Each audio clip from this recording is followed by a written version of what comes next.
Come on, sit down. Y'all know how it is. Don't hover around the background me. Come on in. Sit down, family. Sit down, sit down, sit down, sit down. Man, everybody sit down except Erica. Come on, Erica. You can put them. I told you I was gonna mess with you. I ain't get you no heads up and no nothing. It won't be genuine that way. Sit down. Now you can ask my wife. This is how crazy I am. Y'all know I'm a bit different, right? If you ain't figured that out by now, you need prayer. You need prayer. You need prayer. I probably need so too, but you need prayer. So we know that this is Sabbath form, and what we do on form Sabbath is that we have a discussion. We have a discussion, and so this time around, my wife asked me. I had it in my head, in my heart a while ago, but my wife asked me. She said, "Well, who you gonna have up there with you?" I said, "Erica." She said, "You ain't gonna tell her?" I said, "No."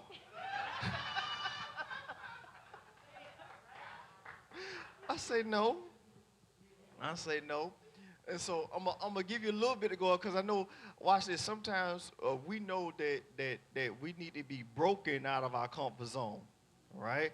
And so sometimes God sends folks to break us out of our comfort zone. Well, God sent me to break you out this time, so I'm here to break you out your comfort zone.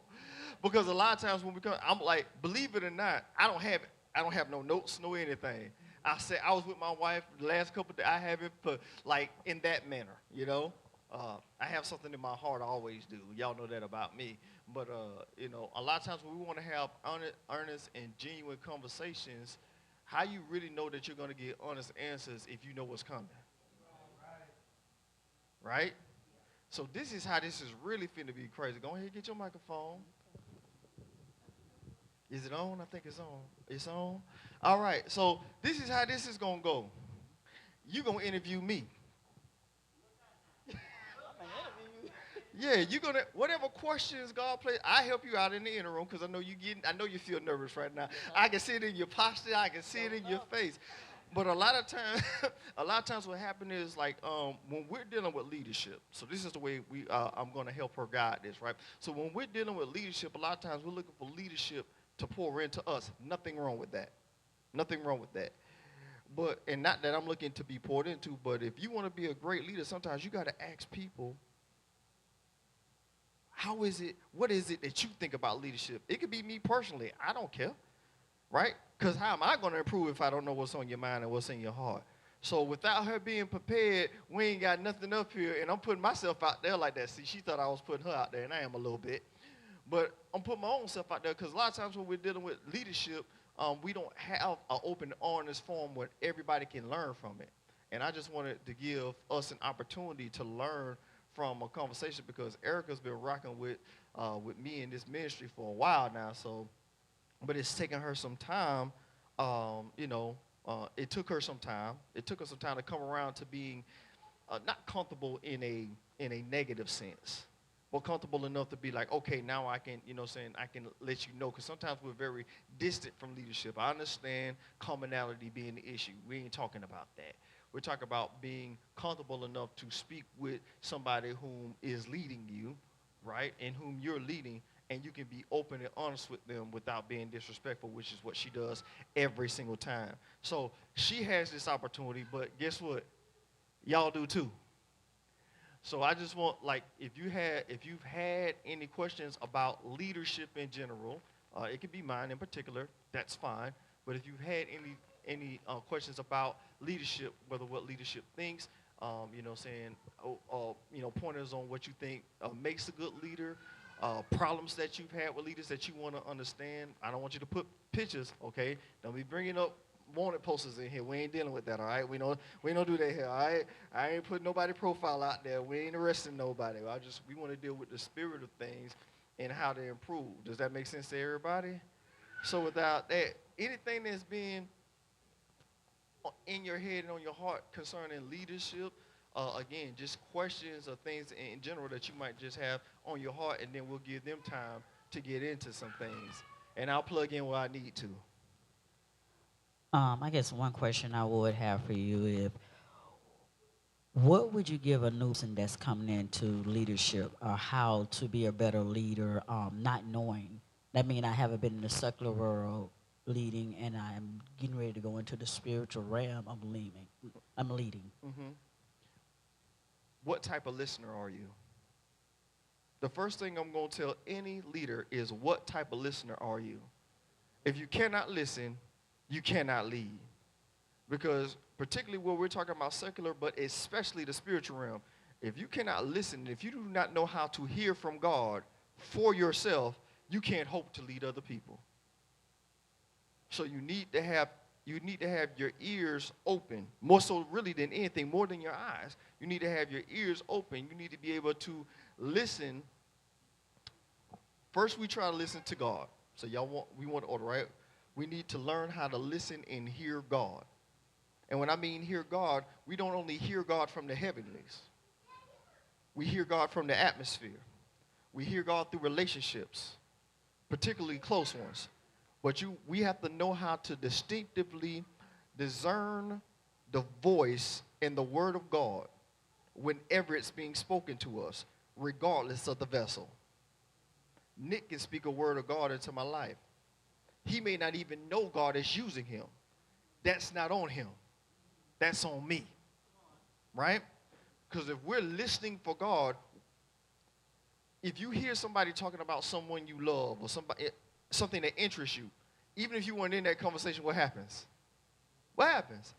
You weren't even in the conversation, but now you're interested in the conversation. Whether somebody's talking about somebody positively or negatively, or just speaking about something that you're interested in. That's going to grab your attention, right? Because of the topic. So we need to be able to distinctively hear the voice of God, the character of God, through whomever or whatever it comes through. That's a long answer, but I think I want to make sure we answer it in full. So the first thing I'm going to tell them is, what is your listening skills like? Do you know how to hear? Do you know what spirit to hear in? Because if I listen to you based on the tone of your voice, I don't know how to hear you. Oh, y'all want it? I got it for you.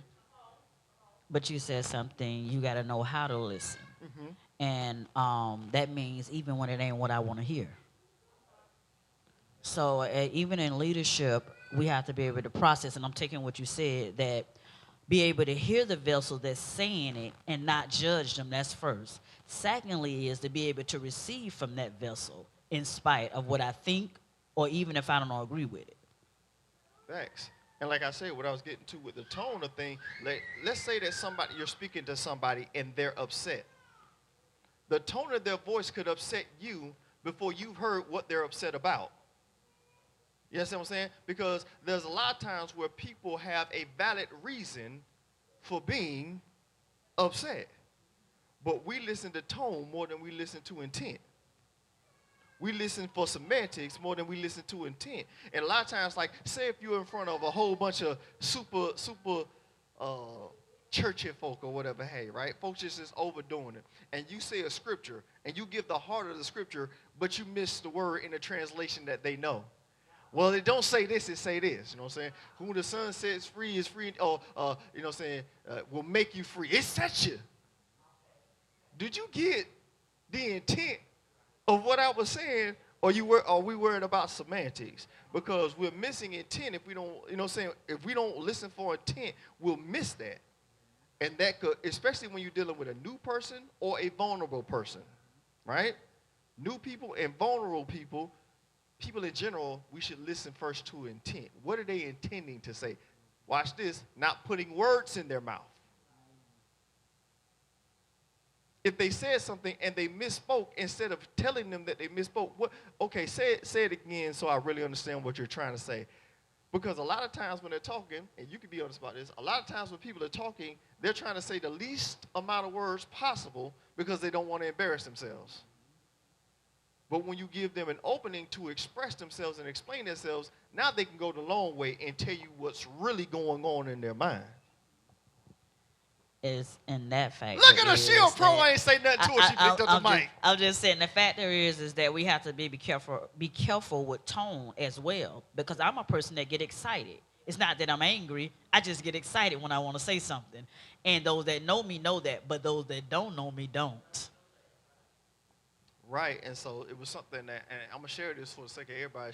She inboxed me earlier this week, and she was like, I didn't mean to be so loud when you were speaking into your wife's life last week, and I'm like, you don't owe me no apology, woman, and because she was excited about somebody, but her respect for myself and her respect for Lady Ebony made her be like, you know what? Let me just make sure, and I get that. So I'm not going to speak against that in any shape, form, or fashion. But that's what lets you know that you're in proper relationship, even when you're not doing it. You have no intent, but you know yourself. Like, I know my tone can be this, so let me just make sure. But a lot of times we just want people to understand us without making ourselves understandable. You know what I'm saying? I want people to understand me. I want people to understand me. Well, speak in a language that you can be understood. If you talking at a college level and people are looking at you like this, well, they need to understand where I'm coming from. Bring it down to elementary. The wisest being that ever will be God, the word said he made it so simple that a child, so what you trying to impress people with your vernacular for? Or intimidate, because a lot of times it's intimidation. A lot of times people use intelligence as intimidation because it's really about manipulation and control. If I can think, if I can get you to think that you can never know as much or more than me, then you'll stay under my wing. Now, see, I'm the kind of bird that's trying to kick you out the nest. That's what I am. I'm trying to get you to fly on your own. That makes sense. You know where the food is. You know where to come back to when you need it. But you need to learn how to fly on your own. Does that make sense? We all eagles up here. We all eagles up here. We all can fly high. But you got to learn how to fly. In order for you to learn how to fly, sometimes I got to kick you up out your nest and be like, all right, where your wings at, though? You got wings. Use them. That being said, so I want to ask you a question. What would you say to an individual that walked through those doors that's coming in with church hurt Mm-hmm. and to encourage them that everybody is not the same, but there's those that will truly love you and take care of you, if I may say that, because so many times people come in the church, and let's be real, they're coming from another church coming to your church. And how would you discern, the second question, how would you discern um, if they are the problem causer or legitly hurt? Well, the first thing that I'm going to do is I'm going to look them and I'm going to tell them I'm going to assess their posture. I'm going to assess their posture. And the first thing I'm going to try and do is I'm going to try to catch them in their eyes. I'm going to try to look them in their eyes. If they won't look at me, I'm going to find theirs. Look at me. Look at me. No, look at me. Give me a chance. I'm not them. You see what I'm saying? I'm not them. If you don't give me a chance, there's no need for us to have any further conversation from this. You understand what I'm saying? If you're not going to give me a chance, being that I'm not the person that hurt you. This works in relationships. A lot of people can't get through relationships because they can't see the person in front of them. They see the person who left them. They see the person who hurt them. And if you look through the lens of hurt, all you will see is hurt. So I need you to look and see that this is a different person. You got to give me the opportunity. I'm not asking to be close to you right now. You're too vulnerable. I'm not asking to be your best friend right now. You're too vulnerable. I'm asking you to give me a chance to treat you. And I want you to teach me how to treat you. Because if something is wrong with you, in your body, you go to the doctor, right? You're going to tell the doctor, the professional, the person who's qualified to treat you, you're going to tell them what you think is wrong with you. Oh boy, I don't know if y'all heard what I just said. You're going to tell them what you think is wrong with you. You're going to say, my tummy hurt. If you look at the anatomy, there's no thing called tummy. It has a medical name. Now, again, the doctor will give you the term, whatever that term is. You know what I'm saying? oh, you have something that is going wrong in your gastrointestinal, you know what I'm saying? Something in that system, right? Your stomach area or something of that ilk, right? Okay, it's actually you have an intestinal flare. You don't know what intestines are. I'm saying in this scenario. You don't know what intestines are. Actually, you have an intestinal, there's a flare in your intestines, and you have to let us do this. I know you're in a lot of pain, but you're going to have to be still so I can feel what the problem is. You see what I'm saying? With people who are church hurt, a lot of times they're saying, the church hurt me. No. First step is you need to come to realize the church did not hurt you. You were hurt while you were in church. Yes, address that. Yes, what I'm talking about. I'm trying to treat you. First thing you got to realize is, I understand where you're telling me your issue is. The problem happened to you in church. Now, let me ask you the question, who did the hurt come from? Because understanding who the hurt come from tell you how to deal with it. If they tell you that it came from leadership,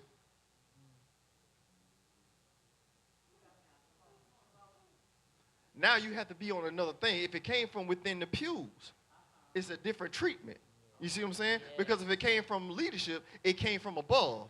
If it came from the pews, it came from within. And so a lot of times we look at discernment, y'all know me, as this mystic thing. A lot of discernment has to deal with utilizing wisdom. It's utilizing wisdom in real time, because I don't always have time to go back and now recheck something that happened. If somebody's coming up to me telling me that they're presently hurt, I got to address that with the wisdom and the guidance that God's given me. Yes, I'm discerning them to answer your second question. Okay, you have church hurt. I don't want you to give me, this is what real leaders ought to do. I don't need a name. What was the position? Because if leadership hurts you, now I know that I need to be very delicate That part. with how I deal with you, because the last person that hurt you was somebody like me. Does that make sense? Was somebody in my position, right? So what you're saying is you're going to deal with each situation different. Yes. So if leadership hurt me, then leadership would deal with that situation from a leadership position. But if it happened within the pews, how do they deal with that? What I'm probably going to do in that situation, I'm going to get my core personnel, and I'm going to be like, wherever they sit, you sit. I'm going to get, it would be like you and like, well, not Paul because he's on security, but I would get like you, I would get like somebody like Deborah or somebody like that. People who I know ain't nothing but love.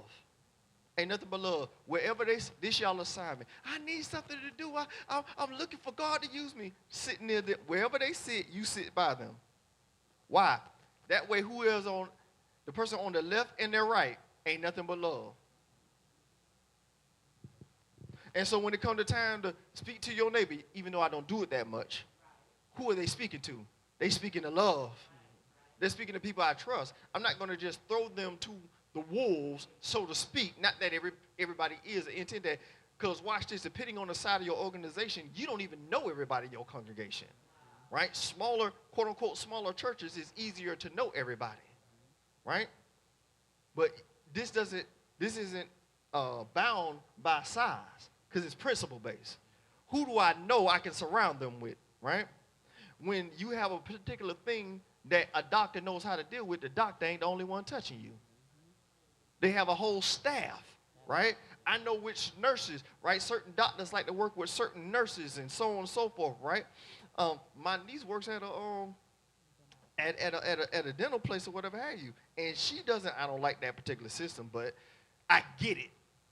I don't like it because I just want her to work, and you know what I'm saying, to get her bread. That's why, you know what I'm saying. But I get it. She only works when that doctor's in. You see what I'm saying? So I get the system. I know what you're capable of. Everybody else in the other position, it's not that they can't do it. It's not that they're qualified. I'm not going to be responsible for somebody I didn't bring in. Right? So being that this person is trying to come into a fold, let me surround them with folks I know I can trust. Because I'm not going to be able to I'm not going to be able to babysit them every service. I know that sounds harsh. I'm just being honest, right? I gotta preach. I can't sit you on your lap. You all right, baby? You okay? I can't. You know what I'm saying? I can't serve and preach at the same time. That's why the apostles did that. Like, okay, we gotta attend to this word. Let me point out some people. And remember, one of those people was Stephen, who could work miracles, right? So you gotta know who are amongst you, right? Know those that labor amongst you. Who labors amongst me that I can surround them with while we're trying to figure out what's going on? Because you know what I'm going to be doing? I'm becoming it like, okay, are you learning anything or whatever have you? And then next time we have a sit down with that person and take the time to do this. Now, again, at a large scale, you might not can't do this personally, but you ought to be able to do it corporately. Who can I assign to this person? In this scenario, yeah, I could, because, again, we don't have a whole bunch of quote-unquote people, but I still would be like, okay, I'm still not going to be able to sit. I can't sit by you and preach.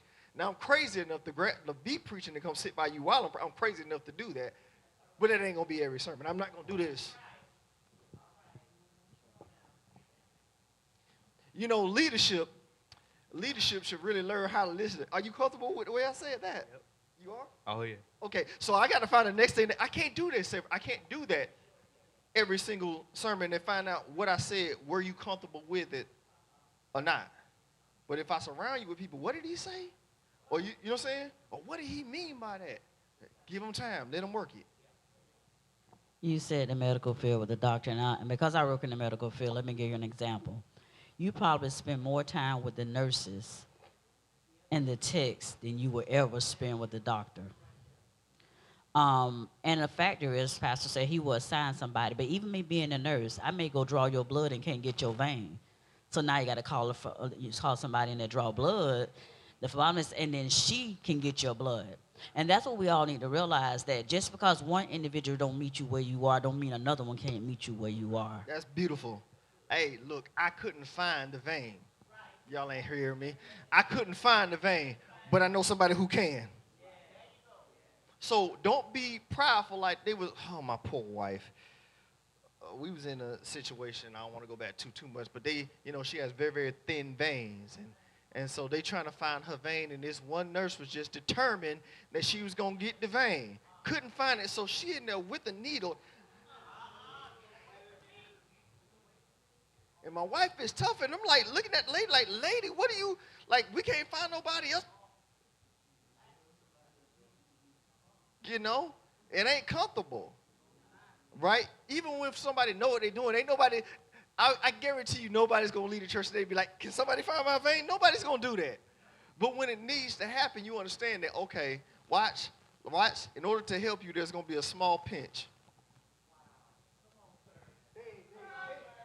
But even then, and you said something key, because I couldn't get it, don't mean the other individual can't do it. Right. I had a situation with a guy this week that nobody could get his vein.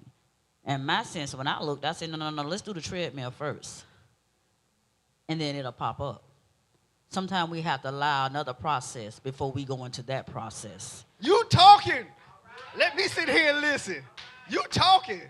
There's so many times we want to force a situation when it's not needed. There's another situation that could fix it. And I think in the body of Christ, sometimes we want people to receive us so bad that we miss that they may not receive us. It'll take another individual to receive us. But as long as they get it, that's all that matters. Some water, some plant. God gives the increase. So I have to be comfortable. I have to be, not even comfortable. I have to be satisfied. Thank you, Holy Ghost. I have to be satisfied in my calling. Let me say this again. And this is a little bit but this will help us lead. I have to be satisfied in my calling. I don't need to be the fivefold. I just need to know who they are. I don't have to have all 5 gifts or whatever I have. I don't need that. But I need to know who has what. Because watch this, even a well-gifted, I know people that are super gifted, but disconnected. Super gifted, disconnected. Like, okay, you gifted, but I'm just trying to have a conversation with you, but like you so off in the heavenlies that we can't just can I have a conversation, please? And I want God. I'm not trying to leave God out of this, but I came to you for that. But you so up here that I can't, like, I'm not getting anything out of this. Now, when you preach, I can get that, but, like, I want, like, there's some conversations. Yeshua's, some of Yeshua's most effective teachings are with his disciples. Folks he's having discussions with. He's giving them the same parables he gave to the crowd, but the core will always ask questions. Does that make sense? So this is helping you to understand leadership, because in leadership, you got to understand that there's realms. A lot of people call them a lot of different things. You got different levels, right? So you have the core. That's your people that are really close to you, right? You have your core. Then you have your congregation. Those are the folks that come to your church. Then you have a crowd. Those are the people that hear you talking, but they don't come around all the time. Then you have your critics. And your critics will sit as close as your core. You see what I'm saying? And so you have to know who they are and understand that I can't cast out all my critics. Just like I can't get rid of Judas before it's his turn, I gotta let him, watch this, let him cook. Let him cook. Go ahead. I know you're cooking up something over there. Go ahead and cook. So I think is understanding, and when I say audience, I don't just mean from a preacher platform. Everyone in here has an audience. Everyone in here has an audience, right? If you have a gift, and I just saw Jordan pop up, right? So Jordan has different kinds of audiences, right? He has a musical audience, people that come to listen to because he's skilled in several instruments, right? But he also speaks, so that's another audience. He also has family, that's another audience. He has friends, that's another audience. You know what I'm saying? If you work out in the secular realm, you have coworkers. Guess what that is? That's another audience. So part of being in ministry and leadership is trying to find out who's in my audience that could become a part of my core, or a part of the crowd or the congregation. You see what I'm saying? Because if we're going to draw them in, not to us, because once they get to us, they should see God, right? The closer they are to you, the more that they should see the God in you, not who you are. Just in case you act up. This is outside the realm, but I told a brother, I said, a brother that's been coming here a couple of weeks, I told him something, and he looked at me like, what? I said, I've taught everybody who's underneath my leadership how to lead me. He said, what?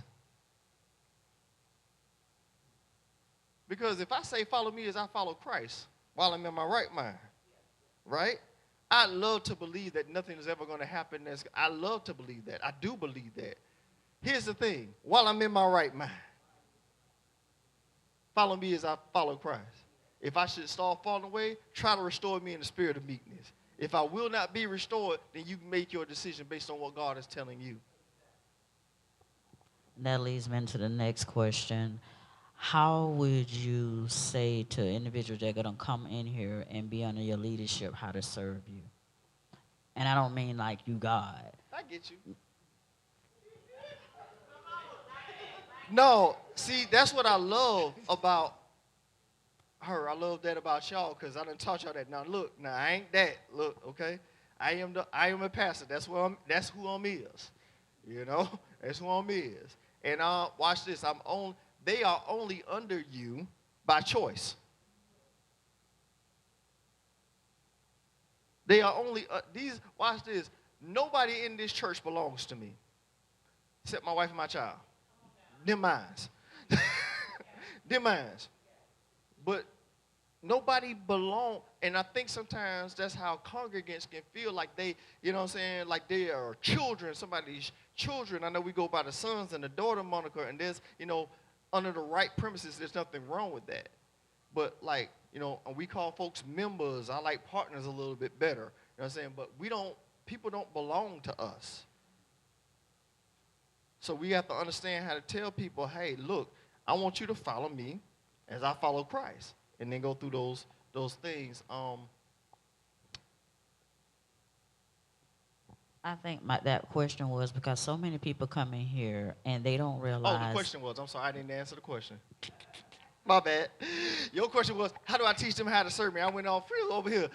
Bring it back in. So how I would teach somebody simply, there's intricacies, is let me know what you're trying to do. Don't have me out here guessing. Yes, there's some things that I'm going to see about your life. If you have something, you need to bring that to me, right? A lot of times when we're even in the workforce, we'll be in the workforce and we'll feel left out. This is my testimony, right? I do my job. I'm here every day, day in, day out. I do whatever I'm told. Why don't they see I want to do this? Because you ain't say nothing. Wow. Shouldn't they see? Because a lot of people, I've literally heard this. They don't see the gift on my life. It ain't that they don't see it. You ain't brought it to them. Wow.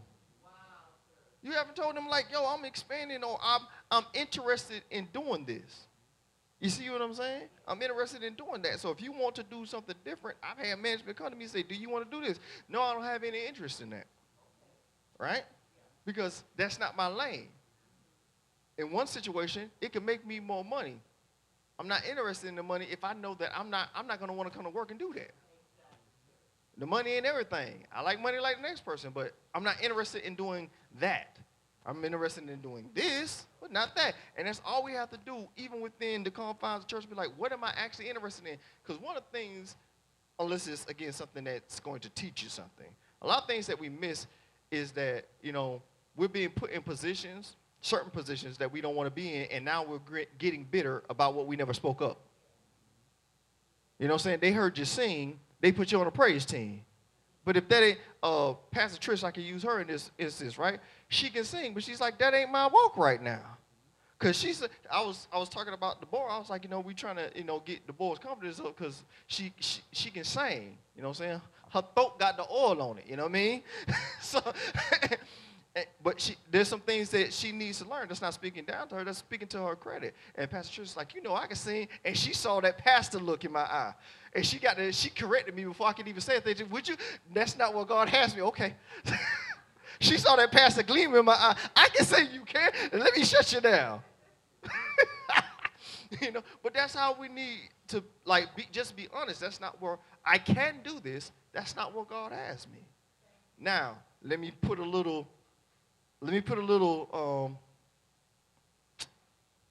branch to that. Is that I'll tell you right now, you want to minister the gospel around me, be ready to teach the children. Tell me God didn't call you to speak to children, and I'll be like, he ain't call you.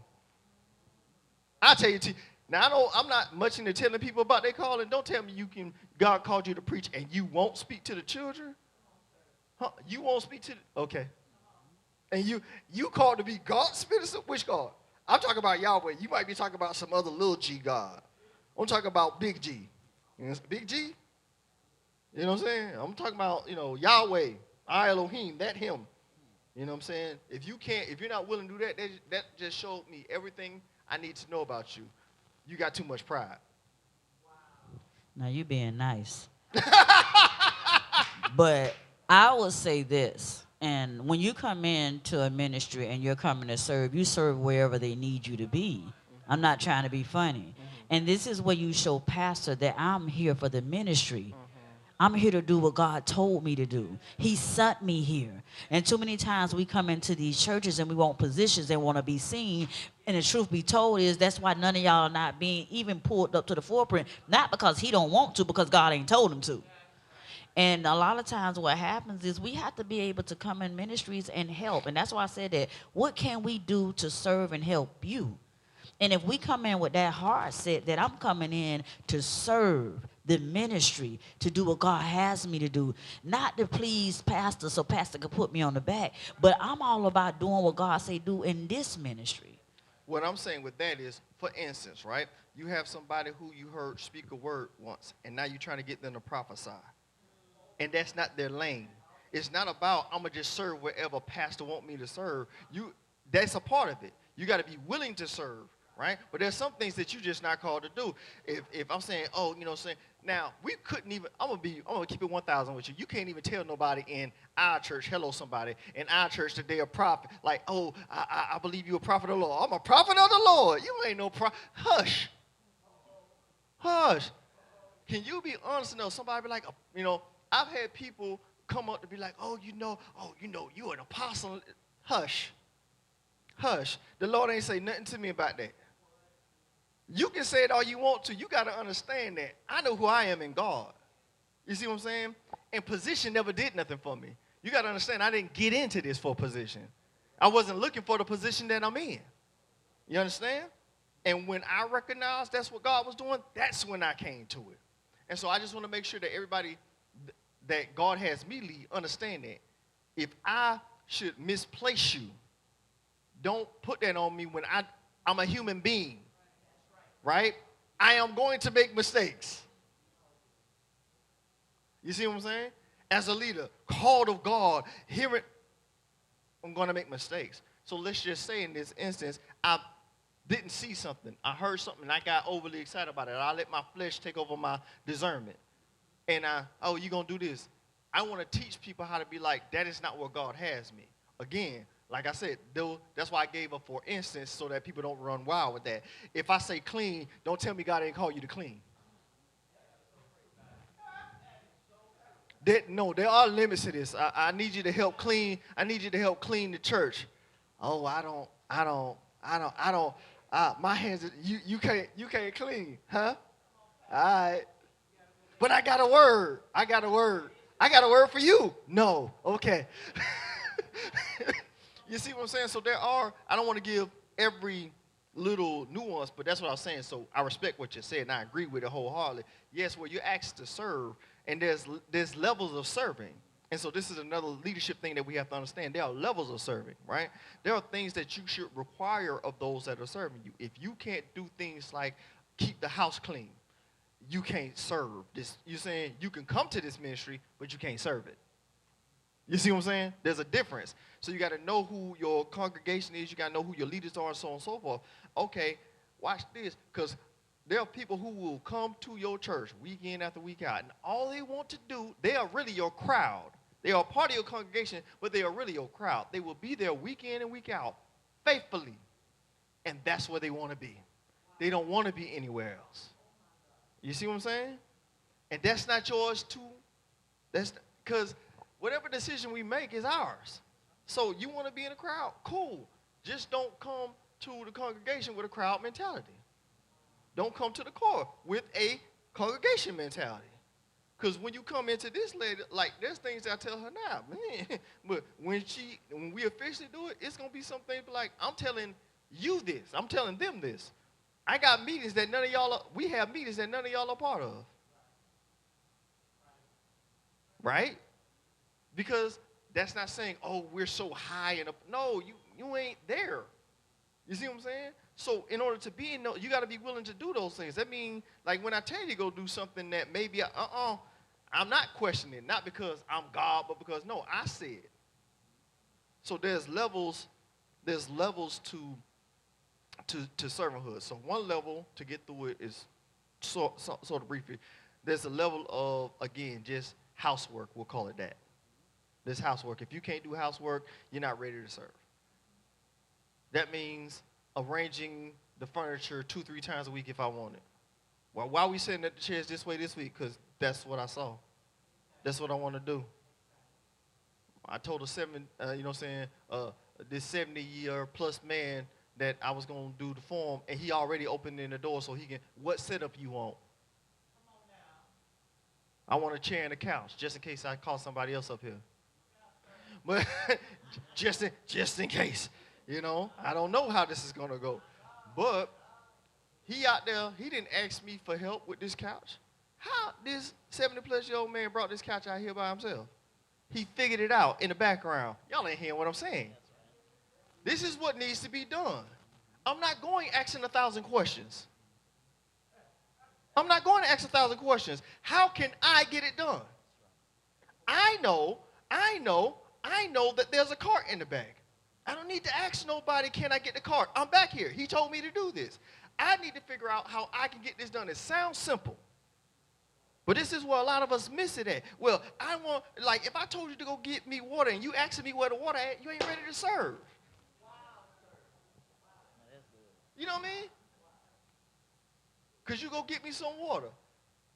If I'm in somebody, I don't even have to know the building. If somebody asks me to get them water in a building I don't know, I'm going to somebody else, not the person who asked me. Or probably before I ask them, I'm going to utilize, I'm not going to call common sense because it ain't common. I'm going to use good thinking. Help me out. I'm going to use good sense. Did I see a kitchen when I walked in the door? Is there a closet around here somewhere? Now, I have to look in a couple of places to not belabor the time. I may ask. But if I know the building, why am I asking questions? This is the church I serve, right? How can you serve this church and not know what stuff is if you will serve it? You ought to know where it's supposed to be, and you ought to know where it's stored without asking a question. You see what I'm saying? That's serving. I need this. What? Okay, because I know some people right now that might be online, that might be in the audience. Ooh, man, that's kind of, I got to give you a Bible. Going to town. There's going to be a man with a donkey. He didn't tell them which man. He didn't tell them which donkey. They're going to look till they find it. That's right. You know what we'll ask? Which man? Which donkey? What street he going to be on? What's his address? What town? That town. That one. Y'all laughing, Oh, no. but we I'm do that to teaching. God. We do that to God. We While do it you to talking, God. we do it to God. Right. Again, y'all know my boy Abraham. Leave. Go where? You ain't trying to follow nobody. Right? You dead weight. I'm talking about lead weight. That's what this is. This is lead weight. Knowing how to be led and being like, okay, if I'm going to be led, I need to be curious enough to be like, okay, how does this person operate? What does the other parable say? We know that you're a man. You're a hard man. If you knew how I was, then why'd you act different? We know that you reap where you did not sow. If you knew that about me, why didn't you govern yourself accordingly? Thank you. Help me talk up in here. Why did you not govern yourself accordingly? Does that make sense? So if you want to serve, if you really want to serve the ministry, what level are you trying to come in at? You're going to have the house working. I don't care if you're an elder. You're going to not only know how to do that, you're going to do that. Don't matter how high up you get here. You know what I'm saying? I'll outwork everybody in this building. And that's not be like, you know what I'm saying? But that's what happened. Why? Y'all be trying to, my daddy, Bishop, right? Bishop, sit down. Bishop couldn't sit down because he was a servant first. If you're a servant first, sitting down bothers you. I can't do something. Let me do something. Can I pray for y'all while y'all doing something? Let me do something. You see what I'm saying? Yeshua HaMashiach, I did not come to be ministered to. I came to minister. So if you don't come to minister, you can't. You can't hold on. serve. Before you go, I saw Nikita's hand. Okay. Yes.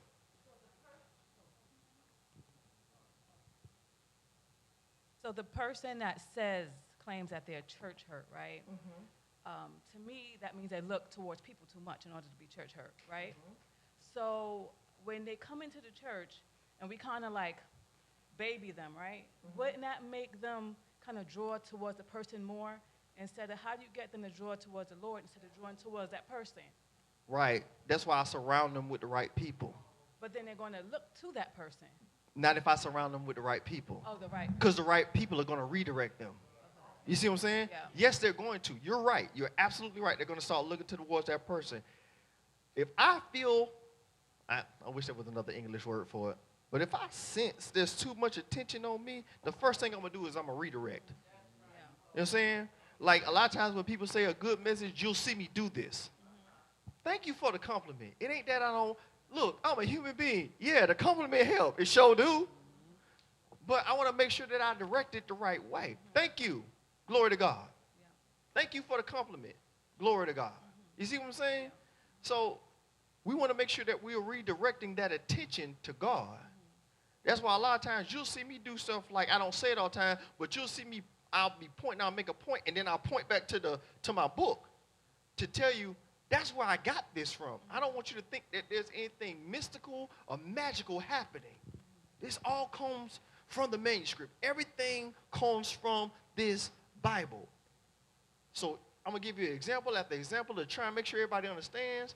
But at some point in time in that conversation, if you're a leader in God, you got to, all your wonderful illustrations and examples, lead them back to the Word. Meet them where they are. Meet them where they are. If they don't know the Word, you have to give them something that they can grasp. Yeshua did this. That's why he taught in parables. But what was the purpose of his parables? The purpose of his parables was to lead them to the kingdom. All of them. Did you have your hand up? What you got?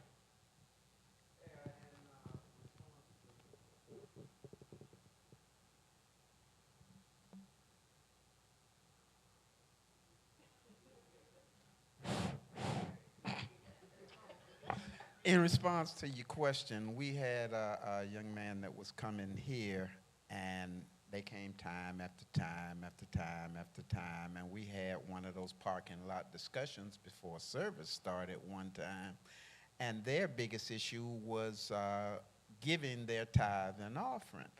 And the question they asked me was, how do you know that the pastor's not misspending your money? And this wasn't the first time that it had come up from him, so I simply told him, look, either you trust that you're following a man of God or you don't. Make your mind up. If you don't trust him, then find somebody that you do trust.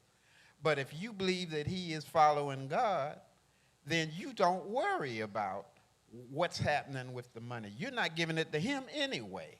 You're giving it back to God. So this is how you redirect them. You don't, oh, well, I trust him because I've been knowing him all his life. Well, I knew his father for a very long time, but when he came into position, I only knew of him. I didn't know him. You got to have, as he says, discernment. Know those that labor among you. Study the person that you are looking at. And above all, as I was telling Marcus earlier, hey, ask him. He'll direct you in the direction that you need to go. That's the ultimate right there. You know what I would have told him? Have you seen the church? Right, because everybody to me, they wouldn't understand that, especially a new person coming in. So maybe sometimes you might have to explain, look around, or go ask them, or look at whatever, you know? And I think that I actually like that answer because sometimes it's a matter of this. Yes, that's one way to answer somebody, right?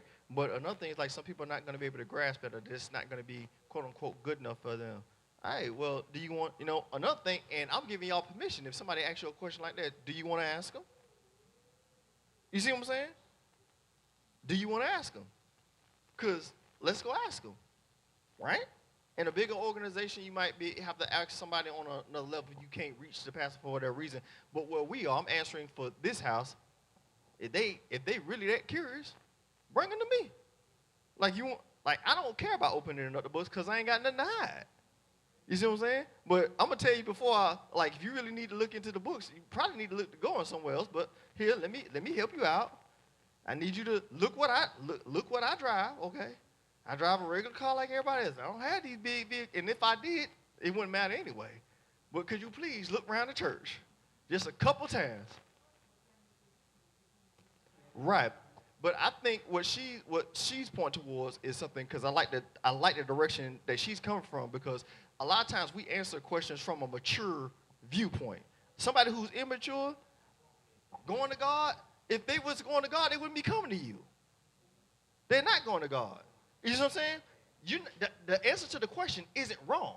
It's just, again, it's like, okay, what lenses are they if they're looking to you for answers, that tells you some things about something like that, right? It tells you some things. Okay, they're probably not really going to God. So, yes, direct them to God, but help them, right? Help them. Okay, let me help you. Let me usher you into what you need to know. Okay, do you need to see? Thomas had to touch Jesus. Did he not? Now, Jesus taught him the more important thing.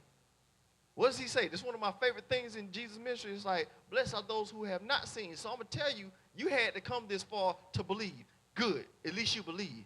Now I'm going to tell you what would have been better.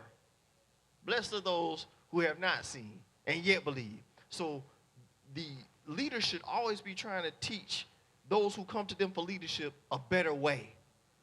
Not necessarily demonizing the way that they came. That's the important part. Because a lot of times we demonize the way people come because we're not looking at it from their perspective. Yeshua understood that Timothy ain't going to understand. It's not going to click with Timothy unless he touched. Everybody else could see. Nobody else had to touch him but Timothy. But he didn't. Sorry, Thomas. Thank you. Thomas. Thank you. Thomas, y'all know what I meant. Thomas, listen to the intent. But help me. But help me. So Thomas, right? Thomas. Okay. Didymus, twin. I know what his name means. Anywho. That's what his name means, twin. Anyway, so with Thomas had to touch him. Now, did Christ in that instance say, hey, did you see any of the rest of the disciples ask to touch me? Christ didn't do that, did he? He said, this is what you need. Goes back to what we were talking about earlier, dealing with people individually. This is what you need. You need to touch. Come on. This is what you need. Is this going to help your belief? Now, once you have come to this level of, now that you've come to believe, because make no mistake about it, Thomas did believe. And then Yeshua showed him a better way, because that's what leadership does. This way is what you need. This way is better. This is way is going to bring you to where you need to be for yourself. I'm going to show you a better way. Because leadership, especially in the case of Yeshua always comes to the people's level. Peter, if you love me, what does Yeshua do? Yeshua comes to his level. This is what you can understand. I want you to understand agape. You only understand filio. So I can keep trying to bang agape into your head, or I can just be like, if you're filio. Because that's the last time he comes. He comes to Peter's level. He wants him to understand the God thing, but Peter ain't there yet. And we got to understand as being leaders, sometimes people ain't there yet. Not that they can't get there, but they're not there at that point in time. So it's meeting people at their level and being like, if you need to see it, okay, I want you to take a look around the church. Okay, I want you to take a look at this. Do you need to see something else? Okay, by the time we get through the books, I'm going to tell you, now you're satisfied. And do you not realize that when they told you out there, it was still the same thing? It didn't change because you came here. It was still the same system. I hope this teaches you to learn how to trust not man, but God. Because what he told you to go to God about it, that was right. But that wasn't good enough for you at that stage. That's why we let you hear so that now you can understand how and learn how to start depending on God. You know, I hear your question, and you know, I've had to redirect people many times to go back and pray and get the answer they need from God. But one thing someone said to me, Pastor Catherine said, we are not God Jr.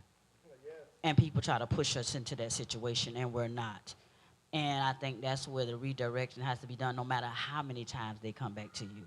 Because in reality is you will say, go pray and get your answer, and they'll still come back to you for an answer. And as Pastor said, now you got to consider, are they really going to pray for God for themselves? But the sad situation is you still got to redirect them back to God. And sometimes in the redirecting them, you got to be with them. We can't always send folk away to God. Because again, if they could do it, they would have done it. Watch this. Let's pray right now. Because sometimes you're telling people what the antidote is, right? But you're not showing them how to take it, right? I can give you a bottle of pills, right? But if I don't tell you how many to take, you might OD. Right? And just because you see a full pill don't mean you need the whole thing. Cut that joke in half. Right? You don't need the whole pill. You need half of it. You take the whole pill, it's going to do too much to you. Take a half. Okay, I know that you need to go to God. And I don't have to tell them this part. It's obvious that you're not. Let's go to God about it. Let's see what God has to say about it. let me pray with you. I'll start. Because it's easy to be dismissive. Go pray about it. Not that that's what you were doing. But that's it. Go pray about it. If they come into you, watch this. If they come to you, they're looking for your leadership. If you send them away, what kind of leader are you? You see what I'm saying? So if you want to be a leader, everybody thinks about leader, being pastoral or whatever the leadership thing is. It's like this. No. Okay, if I'm going to be a leader, I need to know and learn how to lead. Because when they ordained me as pastor, I thought I knew. Ooh, child, I thought I knew. I wasn't arrogant, but I thought I was ready. I thought I was ready. You know, Bishop put the mantle on me. Yes, I'm ready until you run into a problem. And then I'm running back to Bishop behind closed doors. Now, what you doing in this situation? I'm now senior pastor. Daddy, Daddy, help! You know, that's the reality of it. But watch this. I didn't come, and I don't mean this in any other way. I didn't come looking to help from those I lead.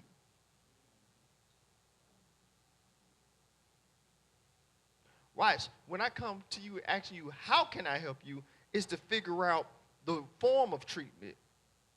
But I'm the one that's going to be doing the treatment. You know what I mean?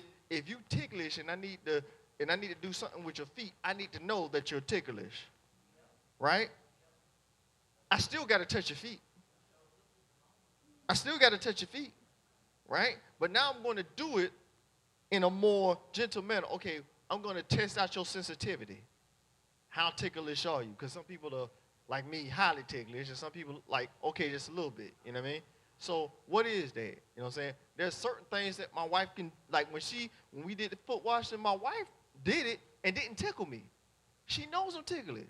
Now, she wanted to mess with me and embarrass me in front of all y'all, then she would have did it, but she wouldn't do that. So she was able to do it with my sensitively ticklish self, and I didn't, all this stuff that I would normally do, because she understood. If I'm going to do this, what needs to be done, this is the way I'm going to have to do it. And instead of getting mad with folks about their sensitivities, why don't you just learn how to treat them? They shouldn't be so sensitive. Okay, you shouldn't be so stubborn. You shouldn't be so prideful to think that you've got it all figured out. Try that one on for size. If you're going to lead. They come to you. They're looking for leadership. What have I told y'all several times? Don't be like, my pastor. What word is in you? What word do you have? Somebody come to y'all about feast or Sabbath or something, and you ain't got no answers for them. I'm gonna need you to pray for me, because I'm gonna need your help. And I'm not expecting you to explain eschatology and all these other things, even stuff like, but things that you were taught on a frequent, foundational things, and you can't give them something. I'm not saying for you to know what I know, but you can't give them something. You sent them to me. You know what I mean? Well, my pastor, what's in you? Because guess what? This is what will really work. If you showed them what was in you, they'd be curious where you got it from. Because people who are really curious really want to find a source. You want to know why they want to find a source? Because they really don't want a middleman. So imagine if we really showed people Christ and then got out the way. Because watch this. I don't want to be the middleman. I want to be on your side, be like, did y'all see what God just did? Yeah, I saw it. Bet. That's what I want to be. But everybody's going to, come at different times. People got saved at different points of times in their life. People were under different ministries. People still listen to too many other voices. Right? Can't go forward because, you know what I mean? Watch this. Listening to others is not about, he's just trying to have people only listen to his gospel. Oh, no. No, no, please. If you want to go listen to somebody else, please do. But I hope that you're learning how to listen from this house. So that when you listen in other houses, when you hear a word that ain't God, you be like, this ain't the house for me to listen in. And then when you go to another house that's not this house, and they are giving the word, you be like, that's the word. Because you only came there for the word. You didn't come there for the preacher. But watch how, you know how they feel up? I was told this by a leader, I don't remember which one, but this is one of the most valuable things. You know how most people come to, a lot of people start going to church? Because they like the pastor.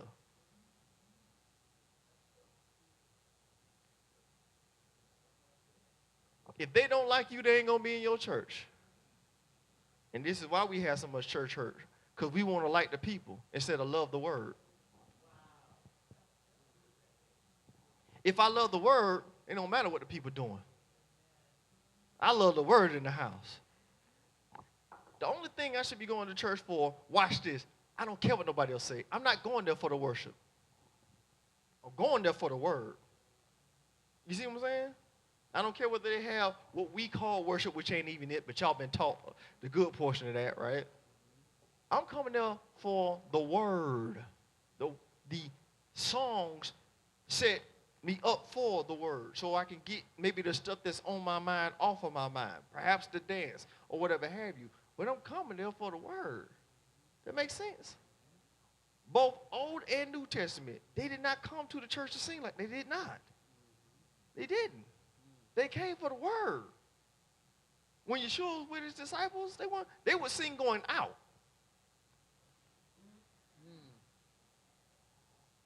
They would sing when they were locked up. Right? And then doors would open. We ain't even locked up and we just singing away. And there's a word in the house. We don't want to hear no preaching. We want to sing and feel good. The song ain't even about God. It's about what you're going to get. Because we love that. You know, you say that, and I just had somebody ask me at work, where can they go where they got good singing and Baptists like Baptists? I said, what? So look at many people, I'm not saying everybody, but many people are looking for style, not substance. Right? That's why we have white and black church. Style, not substance. I don't care what you look like. Do you have word? God rest his soul, Dr. Charles Stanley, gonna sit in his chair, ain't gonna raise his voice, and flat out teach. Congregation quiet in a you can hear a pin drop. When they paying the crowd, what the people doing? Wherever he at, that's where they at. They came there for the teaching. And maybe that style suits them. But I'm somebody who likes charismatic teaching. So I'm going to use me, right? I like if you can hoop a little bit. I like if you get excitable. Can you guess why I like people that get excitable? Why would I like somebody that gets excitable? Because I'm excitable. Why would I like somebody that's animated? Because I can't stay still. So I like that. Watch this. It's even a preference. But I can receive from anybody who's got the word. You got the word. That's all I'm into. But we have to teach people to get to the point where what you're looking for is the word. You know? But if somebody told me, well, I want a church that instead of being like trying to give them a lesson on, you ought to look for the word. Let me think of a church that matches what they're looking for. Because am I trying to get them to my church or am I trying to get them to God? Which is so funny because they want to talk to me about the word and what I think, but they won't come.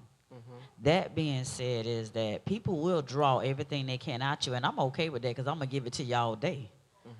But my whole purpose is when they said that, it reminded me of, do people want to be sustained? So many times people fall apart by every little thing that happen in their lives. It's because you worried about a worship and not the word. Because the word sustains, not the worship. How in the world you think this congregation done been through the hell that we've been through the last 3 years and we ain't fell apart? Because you had enough word in you to get through. It's folks that'll run around the church and be talking about how good church is. The minute something off happened, they woe out. They can't go to church for the next 3 weeks. Because you had something happen in your life. You know how much death we done been through in the last couple years? Organizationally and personally, and it's not that we don't feel it. It's not that we don't grieve it. It's not that I still be asking God about it. Yep, I sure do. I sure do. I sure do. God, why? I sure do. You know, God don't make no mistakes. I know, I'm still asking him questions. And watch this. However he decided to give me those answers is his prerogative because I'm submitted. You see what I'm saying? But going back to the basic thing before I get too much on a tangent, if you are really looking for the word should sustain you through the weathers of your life, through the storms and the even flows of your life. But if you're always being told you're going to get cotton candy, you're going to get cotton candy, you're going to get cotton candy, and then you take that bite into some food that you need and your teeth fall apart, what happened? Well, you was never eating good food, or you weren't eating good food enough. It's a balanced diet. Now, I can't beat you all over the head every week either. You see what I'm saying? I can't beat your head over the head every week, but it's a balance. What are you getting? What are you really looking for? Now, if I understand that they're a baby or whatever, hey, that's what they're looking for, I'm not going to just pass them to a junk house, right? But I don't stay connected with junk houses. You won't even know the houses that I don't mess with. You won't even know them. Don't ask me after service. What you talking? That's how I saw it. That's why I'm not messing with them. But if you get something, I could be I can't do it. That ain't gonna work for me. You know what I'm saying? Because I want the word. I want the word. Now, you want to know some houses that I like to go to? I'll tell you that. Because you know what I'm saying, as leaders, we should be leading to them what we believe and what we know to be helpful. Why would I tell you about something that's going to be harmful? I'm going to tell you what type of church to stay away from, but I'm not naming names. So unless it's really out there like some devil stuff, then I'll be like, nah, them devil worshipers over there, partner. So you're saying don't go to Dunkin' Donuts looking for crabs because you won't get out the bucket. No. I don't know what that means, but yeah. I got that's code for we coming to a close. Yes. That's Elder Exodus over there. He ready to go. Now I got what he's saying. He's saying don't go to Dunkin' Donuts looking for crab because they don't serve it. Right? Don't even go, it doesn't make sense. Don't go to a fast food restaurant looking for 4-star meals. Now that's better. Or service. Oh, there's a place that I took Pastor Postel to. Now, if I tell you about that place right now, am I lying about it? I ain't lying about it. I'm like, now look, I know a lot of restaurants.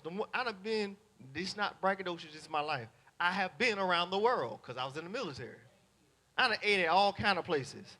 Probably done ate some stuff that I probably shouldn't have, but I have, right? I don't know what that thing was. They call it dog on the stick, and it probably was. I don't know what it was, but it was delicious. I don't know what it was, but it was delicious. But anywho, I wouldn't eat it now if I didn't know what it was, but back then I ain't care. It's good. But if we're not, you know what I'm saying, like to go, if you want quality, you got to go where quality is. Watch this. And you got to be willing to pay quality prices. Right? I ain't talking about tithes and offering. I'm talking about time. You know why a lot of folks want 30-minute messages? Because they like fast food. You ain't never said it no fine dining for no 30 minutes. Your food ain't even there yet. You might have an appetizer and a drink. Right? You'll have water, or whatever your tea or whatever, your lemonade, that you might have that and some bread. But you waiting on the food. Right? And once you done been to these types of restaurants, you start leaving that bread alone, don't you? Because I ain't going to fill up on that bread. I want the meal. You know what I'm saying? I want the meat. I can't. I'm always going somewhere, Erica. Like that. If I go to, I'm not gonna give them a shout out because we ain't gonna like pay. I'll tell y'all afterwards. But when I go to this particular restaurant, oh, trust and believe. Oh, I'm going there for lamb or steak. They say, we ain't coming here to play around. I done dropped over 100. How much was it? It was 100 and I want to say it was like $170 or something like that on a piece of meat. One. But when I went there, I didn't go there like, ooh, let me see how little I can spend. Let me see what the cheapest thing is on the menu. You don't go to restaurants like that. When you go to you don't watch this. I bet you when tax season come around, I bet you that's when you go, don't you? Huh? When you got some money. You go when you got some money, right? Or when you intend to spend some money. You're not going to go to these types of places not understand, like, this is what this is. I'm okay at this point in my ministry to understand that everybody doesn't like fine dining. It's okay. If you can't sit down and get ready to eat a meal that's going to take you an hour, 45 minutes to an hour to get through, this ain't the place for you, and that's okay. That's okay. You might get, maybe some of these places got some better food, okay, or some other food that's going to serve you. That's cool. This over here, this is 4 stars. This is what you're going to get. I'm not changing my menu. You know what I'm saying? You can't go to this place and I'm talking about something. Can I get some chicken nuggets? What's a chicken nugget? You know what I'm saying? What is that? Oh, I take that back. They will serve it on the kids' menu. Anywho. But the grown folk. Get off the milk. The grown folk, we over here looking at the steak like, do I want the tomahawk? Do I want the ribeye? Do I want the wagyu? Hold on. Let me come off that. But if I want that type of meal, I got to understand it takes that type of preparation. And I intend to spend that amount of time there. Does that make sense? And watch this. This is where I'm at. If I could eat at that place, if I could afford it, I'd be there every week. Watch this. Can you afford to be here? Watch this. Is it worth your time? If it's not worth your time, it ain't for you. And that's okay. Because we ain't changing the menu. You want the kids' menu? Go back there. Judy's real nice. She'll serve you with a smile. You can build temples. You can do arts and crafts. It'll be lovely. But that being said, when we think about fast food, remember, there's a process with fast food for the body. So when you start finding yourself weak, that's because you chose to have fast food and not a nice meal.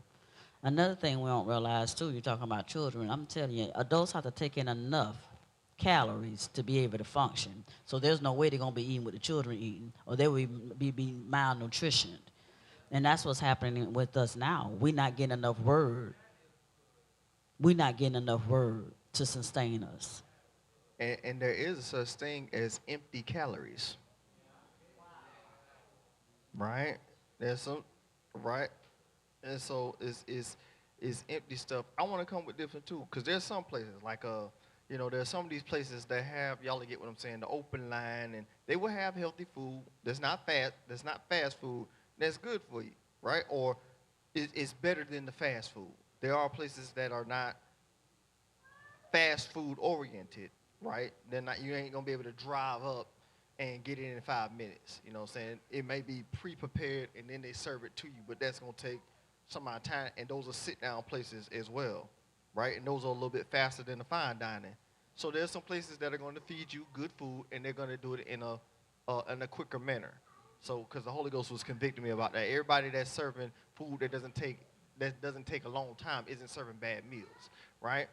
But again, fine dining, just be ready to sit down for a little while, because it's going to take a little while to prepare and you want to take your time with it, right? You want to take your time with it, because truth be told, this is on another vein, and then we'll take a couple more. We'll be out of here, but A lot of times the reason why we're so unhealthy is because we're eating so fast. Because a lot, like your stomach doesn't realize it's full until sometime later, right? Sometimes if you get full at the table, you've actually overeaten most times. Because your body knew it was full a while back. A lot of times when you could, and we had this issue as preachers giving the word and as people taking it sometimes, right? A lot of times, because we've been taught this in culture, right? You eat what's on your plate. Sit there until you eat all of it. And so now, I was telling my wife the other day, I had this night, I had put some steak on the grill, and boy, delicious, delicious, right?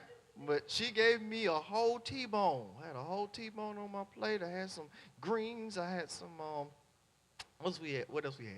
Had greens and like something else, like a potato, something like that. We had some other stuff, right? So I had a little bit of the greens because I really want, y'all know me, I'm a carnivore. I'm going to eat the meat. You know what I'm saying? So I'm cutting up my little pieces, and I'm eating it. And I started realizing that I was satisfied. I'm like, I'm really satisfied right now. But I'm looking at my plate, and it's not empty.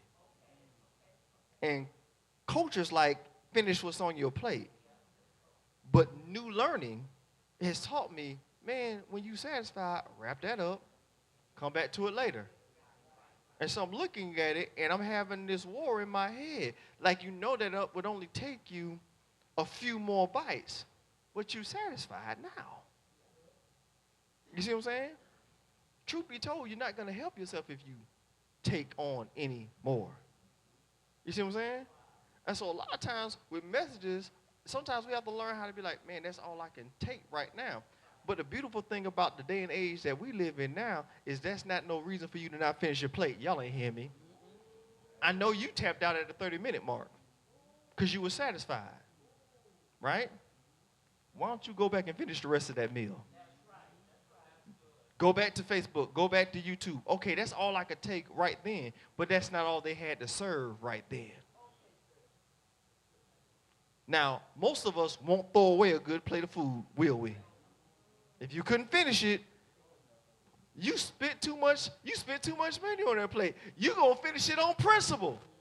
What if we did the same thing with the word? Okay, you was tapped out at 30 minutes. I'm not telling you to take on thank you, Holy Ghost. I'm not telling you to take no more than what you're satisfied with. You were satisfied with 30 minutes. Great. Don't throw away the rest of the message because you couldn't eat it. Go back. Start at the 30-minute mark. But most of us will be like, nah, I want to watch the whole thing. Right? I want to get it again. And then, that's the part. I missed that. Right? That's the beauty of it now. So we don't have to be stuck because, okay, I couldn't take that. That was so much word and I wasn't familiar with it. Or I didn't think about it like that. Because sometimes I've told Pastor Postel probably half a dozen, if not more times. I'm like, she'll be preaching some stuff, and I'll be like, I got to check out. She'll be teaching something, and I'll leave her for about a good 10 minutes in my own mind because she has ministered to me at that point. Now, I'm going to go back and get the desserts if I can in real time. But I'm going to go back and look at the whole message because I realized that there was a point in time, not that I was distracted, but I was so like, oh, my God, that just hit my spirit. This is why sometimes you will see some people react to certain parts of the message. That's the point where they got what they needed. Yes, ma'am. How did you get to a place where you mentioned that when people go to whatever they prefer, you're fine with it, which I understand that, but how did you get to a place where you're comfortable? Because sometimes I feel like this is a great place to me. And like, how would they miss this teaching, and how are they going to feel fine missing the class? Like, I'm getting so much. But yet you said that whatever they choose is fine. Like, it is fine, but it's just, how come that don't bother you? It doesn't bother me because I'm not called to everybody. Okay. You see what I'm saying? Yeah. And it's like, but I had to come to that place. Because you do, because I'm not there. And I have to realize who am I called to, right? And who appreciates this level of service. Everybody ain't going to appreciate it. Some folks might not even like it. That's okay. I'm not called to them. And so we have to be satisfied to who God has called us to, and who is called to us, right? So God, let me be satisfied with my calling, and those who are called to me, and I'm called to them. Because watch this, it's reciprocal, right? The only reason that you can endure and go through what a lot of us be like, that's too much, that's too long, is because you value it. You value it. You see what I'm saying? And a lot of times, this is where we can get caught up. We start trying to change other people's values. I can't change your values. I can show you better. What they say, you can lead a horse to water, but you can't make him drink. So if you don't drink this water, you're going to die. Right? If you don't get this, and not saying that people don't come to the ministry, they're going to die. That's not what I'm saying. I just got to make sure the folks don't think I'm crazy. I'm just saying, all you can do is just like, again, Pastor Postel being somebody who trusts my judgment, she never been to the place before, right? And I'm talking a good game. And now I could set myself up for failure, because if she doesn't like it, she can be like, I like him, but he ain't taking me nowhere to eat no more. Like me and my wife, like we talk about all the time, folks be like, we want to go here and there with y'all. Like, okay, let my wife pick it, please. Please let my wife pick it, because we ain't on the same. We different, and I don't have to apologize about that. So, to your point, what you value I value this. I'm going to try and show people that this is valuable, because it's so valuable to me. This place is so good to me. I want to bring somebody I love, right, to this and show you, like, yo, is it this good? And then them trusting what I told them. When they sat down and ate it for themselves, then within themselves, yeah, it was everything that you said. And so now they got a follower that's teaching, though. They got a follower based off of where I led her. Yes. But now, watch this. I don't even follow them. I know where they are. But she follows them on Facebook. So that's how we minister. It's like, I'm trying to lead you to something that I think is valuable. Most importantly, God, right? And so watch this. He's a really good God over here. He's a mighty good God over here. Let me show you where we're getting a mighty good God word, like week in, week out. And they may be like, I've seen people come to this ministry and couldn't stay because we're not on Sundays. The word good. It's good. It's so good. But it's not on Sunday. Nothing I can do about that. Because guess what? We ain't changing our menu. This is what the menu is. We serve on Sabbath. That's what we do. You know what I'm saying? You can't go to a restaurant. I don't care what restaurant it is. Try to go to Chick-fil-A on a Sunday. Try it. That part. Try it. Try it. Right? Now, some Taco Bells are open 24/7, right? Some of them close at 2. Come up there at 3 and see what happened. Go to First Watch after like 3 o'clock. See what happened. It's gonna be late watch, waiting for First Watch. If you want what they have to serve, you come to the times that they serve it. If it's that valuable to you. Nobody that's really a fan of the chicken place, the Chick-fil-A, nobody that's a real fan of this is like, we just understand that's what it is. They are not changing their model. This is where the whole church need to be. We're not changing what the kingdom is because you want to eat different. No, we don't. We serve God. That's what we serve. We don't serve you. We don't serve the government. We serve God. That's it. We ain't Cowtown. We ain't changing hours. We not changing uniforms. We not changing. No. You ain't, watch this. You gonna come in here a certain kind of way. You understand what I'm saying? We ain't talking about dress. I don't care about how you dress. But understand when you come in here, there's a certain way that we are going to address you. And we're not afraid to remove you if you don't know how to be served. Does that make sense? Because if you, oh Lord help me, if you came here to use the restroom, well then use it and get out.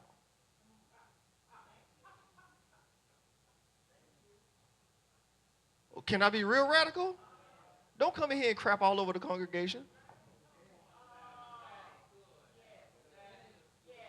We have restrooms there, right there. Please do not come in here vomiting on my floors. We got a bathroom.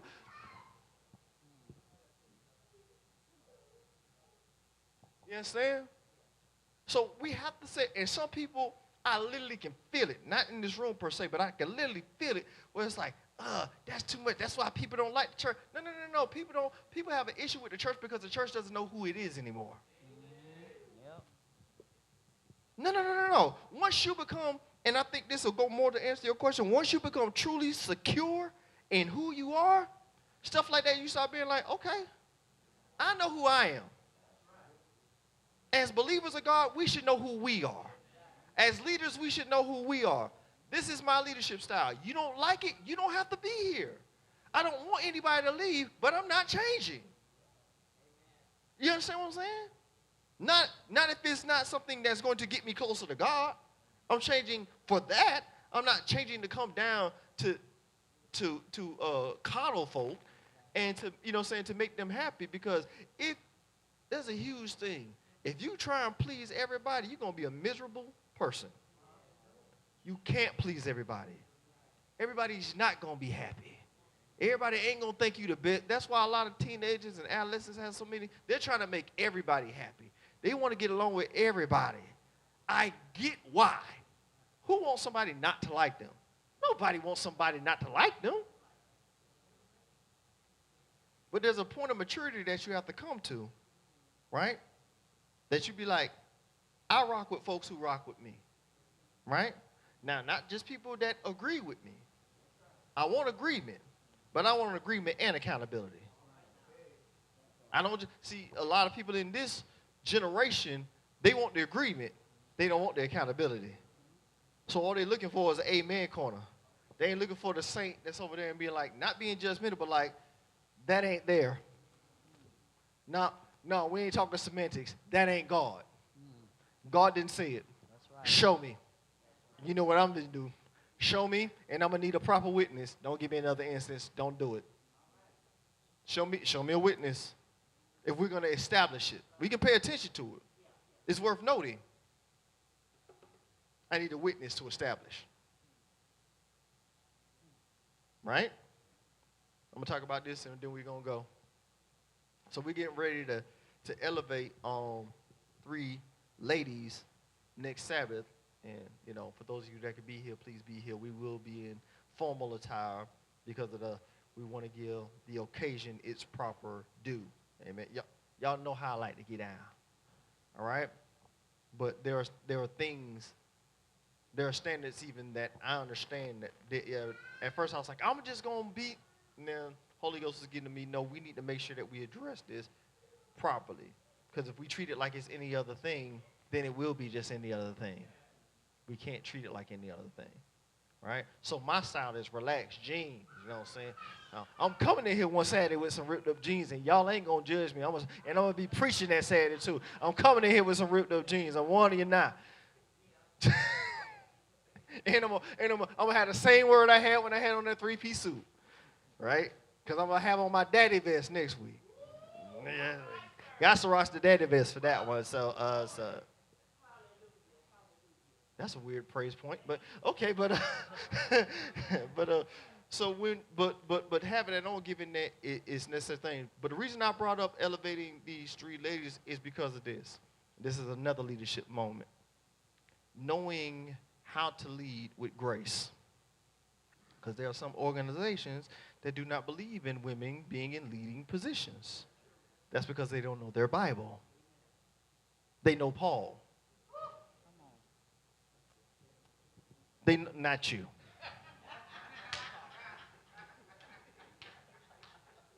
If they knew you, they would have left.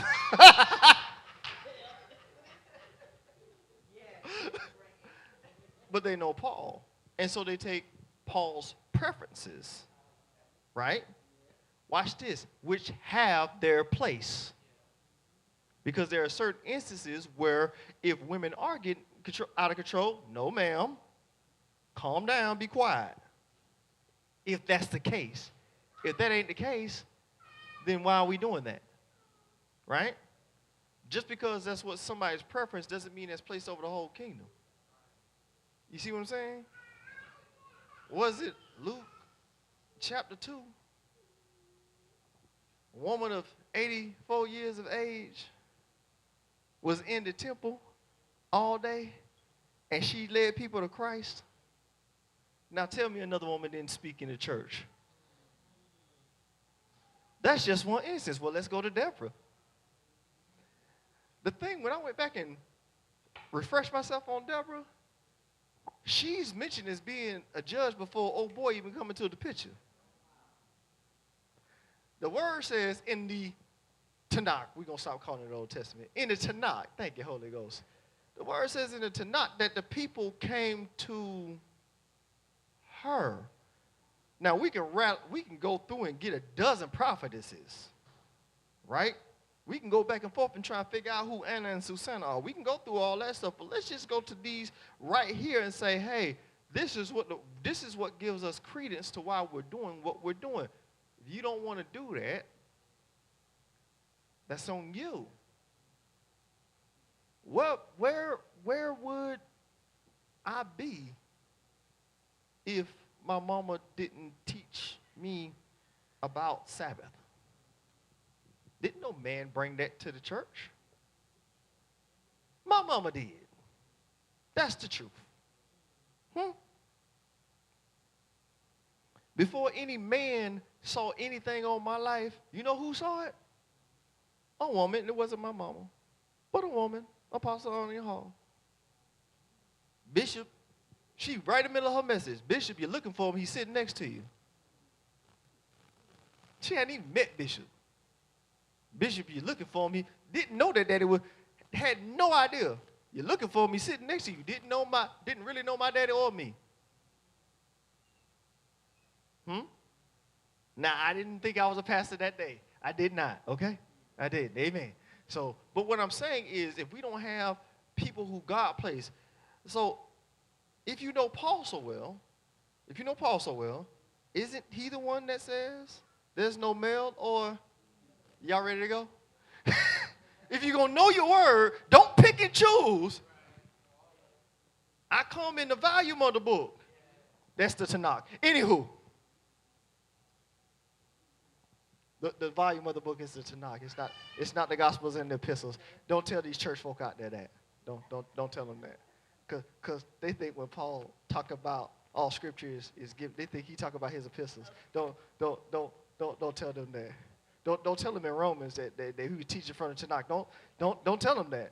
Don't tell them that while he's saying you don't need a schoolmaster that he's teaching from the Tanakh. Don't tell them that. Don't tell them that. Okay? Don't do that. Don't do that. Don't do that.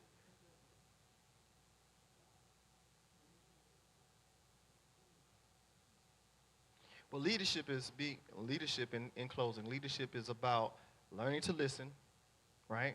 First and foremost to God. Learning how to listen to others so that you can lead them according to what they need. None of you in here are similar, right? All of you are different, right? If I'm looking for somebody to be excited with me, this is my home girl, because she just as amped as I am. You know what I'm saying? She go full on hood. Thug love over here. Right? If I need details, I know who to go to. See what I'm saying? If I need honesty, you know who one of the most honest people in here is? Or just open with it? Rhonda. If she trusts you, she'll tell you right where she is.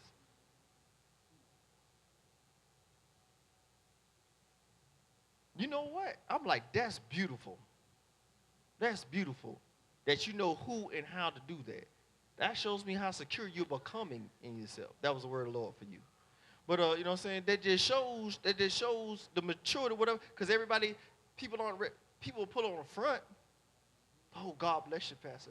That was a good one. You know what? This is what I hear, and I'm weird, and It's okay. Be weird. Be that. It's not trying to make everybody the same or make many. It's a ministry. It's not many eyes. I don't need another me. I'm enough.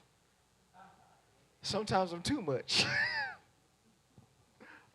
But God doesn't need another you. He needs you. And as leaders, he needs you to lead others, right? And be led of others. There are going to be times where you're going to be in the lead and times where you're going to need to be led. And that's what being a leader is really about. Because even if I'm the head of this organization, but sometimes she's got to lead me in things that I have no idea about, right? I told y'all this is my prophet. So, like, if she said there's a word, Lord, I'm going to be like this. I ain't going to be looking like this and be like, what did he say? Hold on, wait a minute. Don't hold back. Let me. What did he say? Hold on. You know how you brush yourself? You know how you brush yourself for pain? Right? Like, I can take it. It's like the needle. Go ahead, find it back. Hold on, wait a minute. I know you can find it. Hold, wait.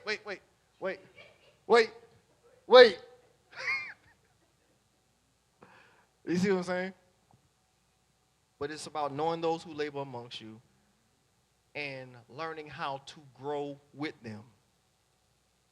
If who you lead is growing, you can't help but to grow.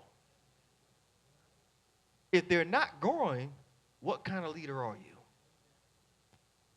It's funny you say that because when you said that, I remember coming to you saying, God never tells me anything good. And you said, you comforted me, and this is what I say, leaders. And you encouraged me to continue to go on. And you reminded me, go back to your Bible, go back to your word, and I want you to read up on the prophets. This was a while back. I don't know if you remember. I do. And you told me, I want you to go read up on prophets. I really want you to go read up on them. And I want you to come back and tell me how many good things they really said. And it got me to a place of, now I want to say comfort, but it helped me. And that's what leadership is about. And that's why I was saying to you, how do we lead properly?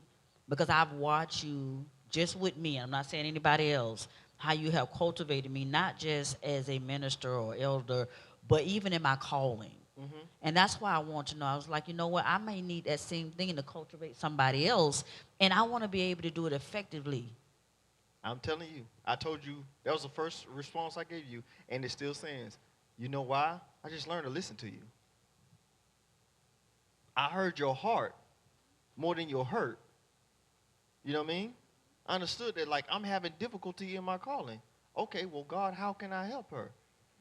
Yeah, I would send you to study, but I'm telling you what to study. I'm not, go read your Bible. No, I need you to read this. Read up on your prophets. See what they went through. I can tell you, but I want you to see this, right? Because I can ascertain that you were mature enough to actually go read the prophets. If you would have came back to me, you know what I would have did? I would have took you to the prophets. So a lot of times, it's not about knowing what the person's going to do the first time. It's like, okay, I'm going to show you what you need to do. Are you going to do it? You're not going to do it. I'm not going to be like, that person ain't listening. Maybe that person don't really know how to do it. Let me see, can I help you? Now, in her case, but that was her case. So you have to lead on a case-by-case basis. And you have to know what people are. Now, she doesn't come back to me again, ever. She doesn't want to be led by me. And that ain't on me. Right? You trying to lead people to the way what's valuable to you and what you think is good for them. Once you make your effort, if they don't come back to you, that's not on you. You did what you can do, because anything else is forcing. You see what I'm saying? It's forcing. That's out of pocket. That's out of order. I'm not forcing nobody to do nothing. All I can do is show you what I know. And if I don't know, some of y'all have came to me about, I remember people coming to me about prophets. Who did I point y'all to? Did I say, hold on, let me go to God? I was like, look, y'all really want it, right? This is who you go to. I gave you Apostle Onion's name. I say, go to her. If you need to sit in her services for a couple, I don't care if that's what you really need. Because I'm not about trying to, oh, if you miss my service, you're going to leave the church. Yeah, you ain't mine to begin with. I know somebody who does that very, very well, right? And to be honest, and I said, okay. I said, if y'all really value it, this is how much it's going to cost. What happened? Couldn't come up with it. I understand. That's not what you really wanted. Oh, that's harsh. No. This is what it's going to cost. If you really want it, this is what it's going to cost. You say you want it. Can I be my daddy for a half second? How bad do you really want it? What would Bishop say all the time? How bad you really want it? You say you want it. You willing to take it if it's paid for. You're willing to take it if it's paid for. But is it worth enough to you to pay for it? Because that's where the value is. Some of these things are time-based. Some of these things are money-based, right? Are you willing? You want to be a great leader? You willing to sacrifice your time? You willing to be able to pick up the phone for your core people in need? You willing to minister to people when you hurting? And then don't be all on Facebook talking about something, I've been ministering through my hurt. Shut up.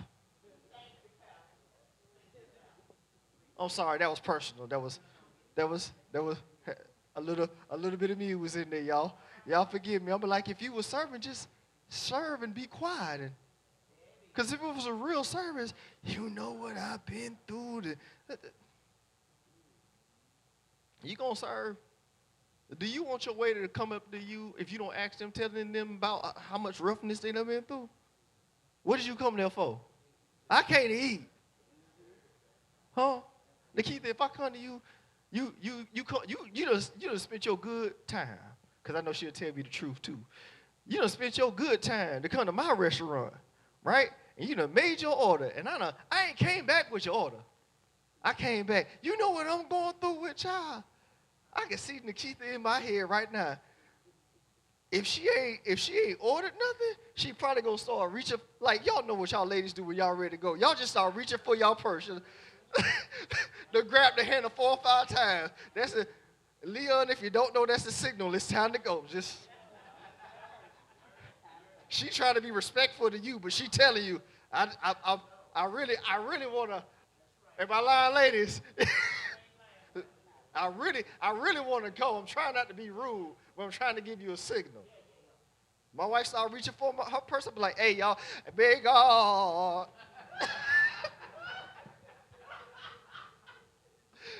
I'm going to put the slave finger up for that one. Big God.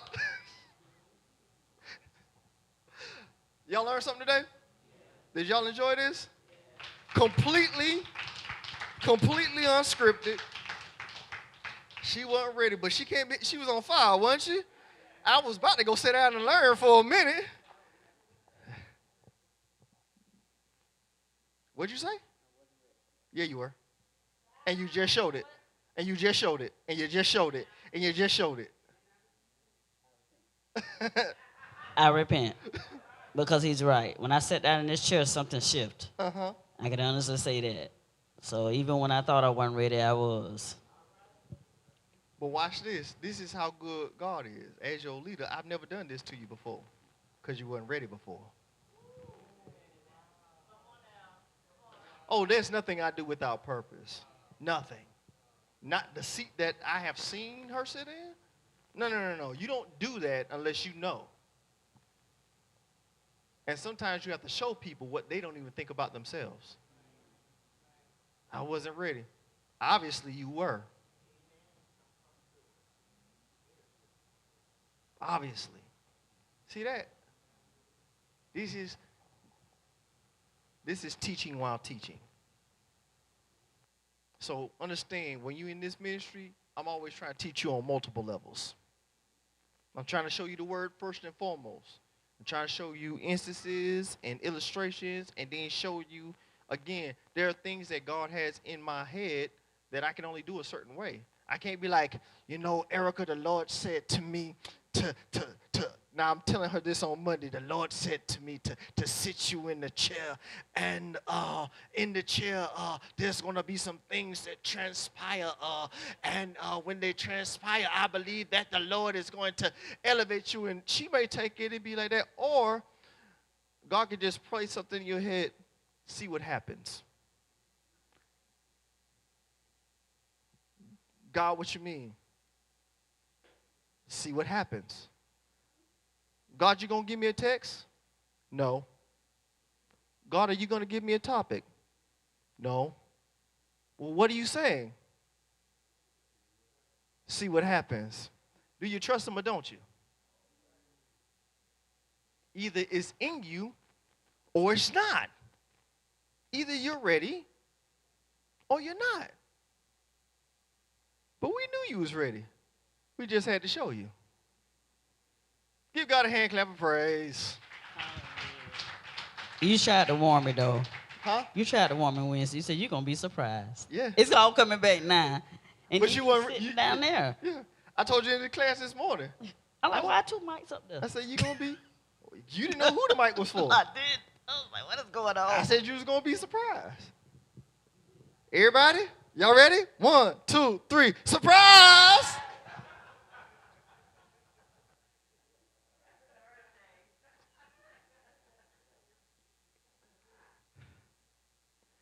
I know it's different, but that's how God works through me. So don't you, after all this, don't any of you ever feel crazy about how God is going to work through you. Well, I ain't never seen nothing like that before. Can you deny that this was a God moment? You can't. Well, you can, but I can't help you with that one. Right? But it's how God decided to work through her, decided to work. He can work through you the same way. So I just want to free everybody up, hopefully, to be led of God and learn how to lead others. All right? I know y'all can't wait till the next forum. Y'all know what we're going to do on the next forum? I ain't telling you. Come on, get your offering together. Let's get ready to go.